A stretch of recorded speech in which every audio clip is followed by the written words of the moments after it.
Shalom saudara-saudara semuanya, selamat pagi untuk pesan Tuhan pada pagi hari ini. Judulnya adalah cinta tanpa syarat. Saudara-saudara, Tuhan itu mencintai kita dengan cinta yang tanpa syarat.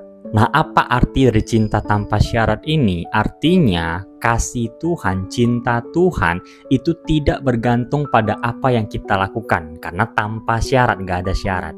Sehingga kalau bahasa gampangnya gitu ya, ketika kita jatuh dia nggak jadi kurang sayang, tapi juga ketika kita taat dia juga nggak jadi makin sayang. Kenapa? Karena kasihnya, cintanya nggak bergantung sekali lagi pada apa yang kita lakukan. Tahu dari mana ya? Dari firman Tuhan, contohnya di Roma 5 ayat 8 yang bunyinya kayak gini.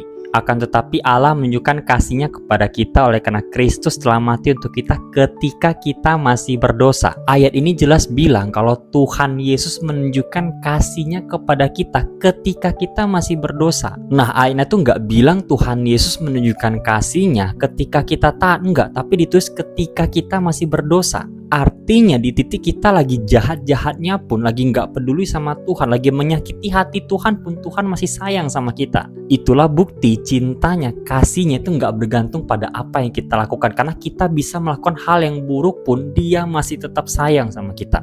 Tapi apakah berarti artinya kita bebas buat dosa? Kita bebas ngelakuin apapun yang kita mau aja? Tentu aja enggak gitu. Contohnya kayak gini, kalau seandainya gitu ya, kita tahu ketika kita melakukan kesalahan pun pacar kita atau suami kita, istri kita akan tetap sayang sama kita.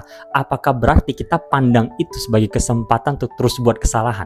Ya pastinya enggak dong. Kalau kita tahu meskipun kita ngelakuin kesalahan pun pasangan kita tetap sayang sama kita, itu akan bikin kita semakin gak mau ngulangin kesalahan yang sama. Begitu juga dengan Tuhan. Kasih Tuhan, cinta Tuhan itu bukan tiket untuk buat dosa, tapi justru alasan dan kekuatan yang memampukan kita untuk gak mau buat dosa.